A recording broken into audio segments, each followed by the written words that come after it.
ఈయనేంద్ర స్వామి చేతికి 500 తీసుకొని నువ్వు వీలేదని చెప్పి అన్నాడు ఒకేసారి. హలో హాయ్ ఫ్రెండ్స్, అందరికీ నమస్తే. ఈ రోజు వీడియో ఏంటంటే ప్రతి బుధవారం మా పెనుమూరులో సంత జరుగుతుంది కాబట్టి మా అమ్మ బ్యాగ్ ఇచ్చి చేతికి 500 ఇచ్చి కాయగూరలు కొనుక్కోరమ్మంది. మా అమ్మ ఎప్పుడో సాయంత్రం 5 గంటలకు చెప్తే మనం పబ్జీ ఆడుకుంటా సాయంత్రం 7:30కి వచ్చాం సంతకి. 50 రూపాయలకి 3 కిలోలు అన్నారు ఎర్రగడ్డలు. సరే అనేసి 3 వారాలు సంతకు వచ్చే పనుడు అనేసి 3 కిలోలు వేసామన్నాను.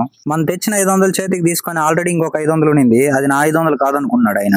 ఎలాగోలా మాట్లాడి ఆయనకు అర్థమయ్యేటట్టు చూడు పైన 2 500 ఉంది, దాంట్లో ఒకటి నాది అని చెప్తే మళ్ళీ కన్ఫ్యూజ్ అయ్యి నాకు 450 రిటర్న్ ఇచ్చాడు. సంత లోపలికి వెళ్ళక ముందే నాకు ఇన్ని దరిద్రాలు ఎదురవుతాయి అనుకోలేదు. సరేలే రండి మా పెనుమూరు సంతలో ఈ 450కి ఏం కాయగూరలు కొన్నాను, ఎంత మిగిల్చుకొని ఇంటికి వెళ్ళానో చూద్దాం. ఇదే మా పెనుమూరులో ప్రతి బుధవారం జరిగే సంత. లోపల చూడండి ఎలా ఉందో, జనాలతో కిలకల కలకల అంటూ. మనం తీసిన ఈ సంతలో వీడియో మీకు నచ్చుంటే కేజీ అని కామెంట్ చేయండి, నచ్చకపోతే పోరా అర కేజీ అని కామెంట్ చేయండి మర్చిపోకుండా. సంత అంతా తిరిగితే ఏడే కాయగూరలు ఫ్రెష్ గా ఉన్నాయి, అందుకనేసి 150 రూపాయలు బిల్ చేసా. ఈడే కాయగూరలు అన్ని కొనడం కంప్లీట్ అయినాక లాస్ట్ టమోటాలు కొనేసి తీసి పైన వేసుకున్నా, ఎందుకంటే టమోటాలు కింద వేస్తే నలిగిపోతాయి కాబట్టి. ఈ టమోటాలు 3 కేజీలు 50 రూపాయలు అంట, కేజీ 20 రూపాయలు అంట.